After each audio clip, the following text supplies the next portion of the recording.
Hey, what's going on, everyone? Welcome back to my channel. This is Living to Learn. Thank you so much for taking the time out of your busy day, out of your busy life, to watch my content, to listen to what I have to say today.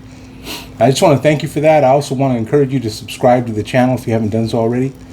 Please leave me a comment. Please share the videos with anyone you think would benefit from watching them. In the description of my video, you can find my TikTok and Instagram handle that's going to allow you to follow me for more content. It's also going to be the best way to reach me if you have any questions, if you want to, get my opinion on something, if you want me to cover a certain subject, if you just want to say hi, at Live to Learn Coaching, TikTok and Instagram, the same handle. You can find that in the description of my videos. Also in the description, 3 opportunities to support my channel financially.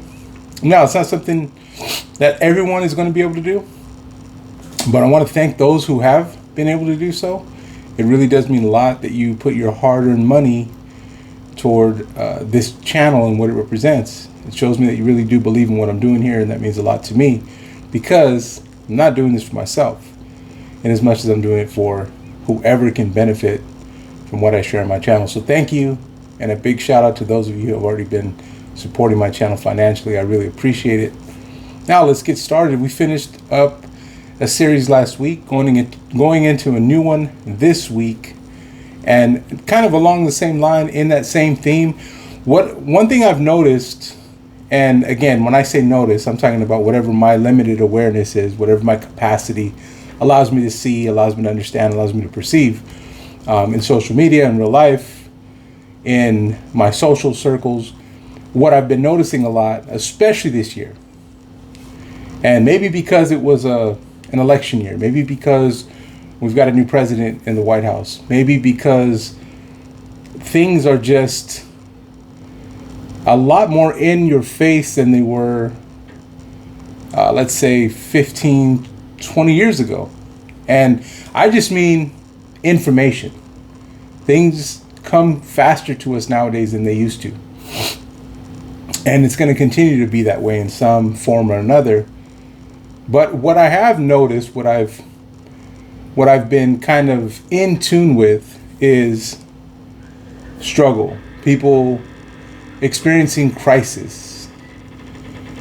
People really just feeling weighed down. People feeling desperate, maybe even hopeless, maybe even a little bit depressed and negative, and not very optimistic about their current situation or future situation for either themselves or their family. Now, to put it all into perspective and to bring us back home into reality, this is still the United States of America.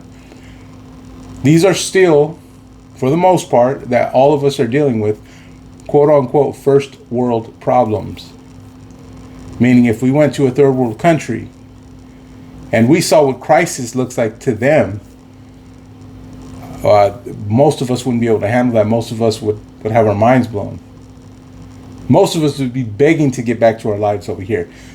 With that being said, I don't need to devalue anyone's experience. Not mine, not yours, not anyone's. We are where we are in life. We live where we live. So we can be heard just as well. And that's a lot of what I want to do on this channel, what I want to do as a life coach. But what are we talking about? What happens when things get ugly? When things get ugly, let me ask you this. Are things getting ugly for you? Or is the view getting mired? Is it starting to look like a dark day? And what I mean by that is not literally the day, but maybe the season that we're approaching. Is there a lot going on right now? And if you and I were sitting face to face, these are some of the conversations that I would want to have. These are some of the questions that I want to be able to ask people. And it allows them to open up, and it allows me to see a little more clear as far as how I can direct my help. What's going to best suit this individual? Let me ask you this. Are things getting ugly? Well, I've got some advice for you. I've got some helpful tips, and that's what we're going to cover today and over the next couple of weeks. So listen, if you answered yes to that question, if you answered I'm not sure, if you answered I hope not, this is what I want you to do. If things are getting ugly, what I want you to do, what I want us to do, is I want us to take a step back mentally. Take a step back mentally. What does that mean? It's really hard.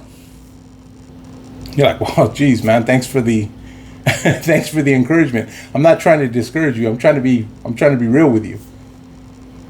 See, I'm not one of those tough guy drill sergeant coaches.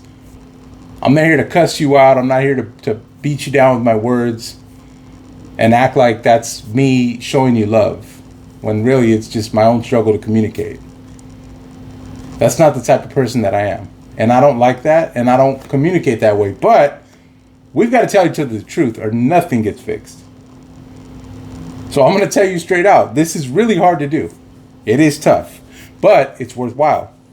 It's really tough because to step back mentally means you're kind of going into in a certain way, and not exactly, but in some form or fashion, it's almost like a self-induced outer body experience that you're bringing yourself into, okay?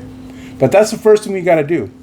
And this can be done through, numerous different, ways, different methods.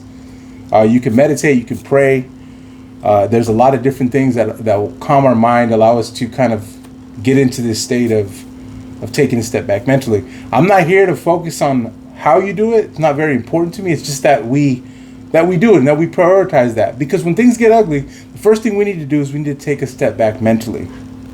Why do we need to do this? Well, for two reasons. This is going to allow for two things, mainly. Many other things as well, but two things distinctly. Number one, it's going to help us calm down. When we're in a heightened state, when we're panicked, when we're overwhelmed, we're not thinking straight. We don't have to beat ourselves up for experiencing these emotions. We don't have to beat ourselves up, for being human. But when we're not calm, we're not thinking straight. So this is going to help us calm down. It's going to help us see the present situation for what it really is. It's going to provide clarity. The second thing it's going to do, it's going to help us identify where to put our effort, where to put our energy to get back to have the greatest impact. What's going to be the greatest return on our investment of energy, time, effort, worry, concern, whatever you want to call it. Doesn't, just because we're taking a step back mentally doesn't mean we're alleviating ourselves from all worry and anxiety, but we're helping ourselves out. We're taking proactive steps. We're doing things that can actually be done about the situation.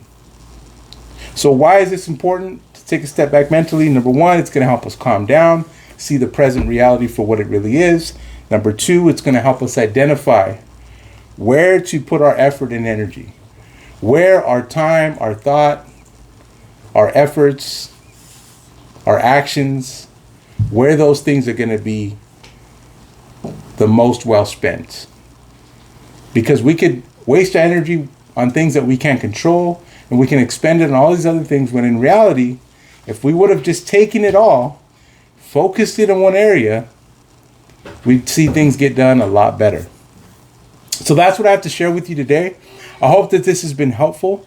I hope that you enjoyed the video. And if you did, again, hit the thumbs up, share, subscribe, leave me a comment. Thank you for watching. Thank you for listening. Have a great day.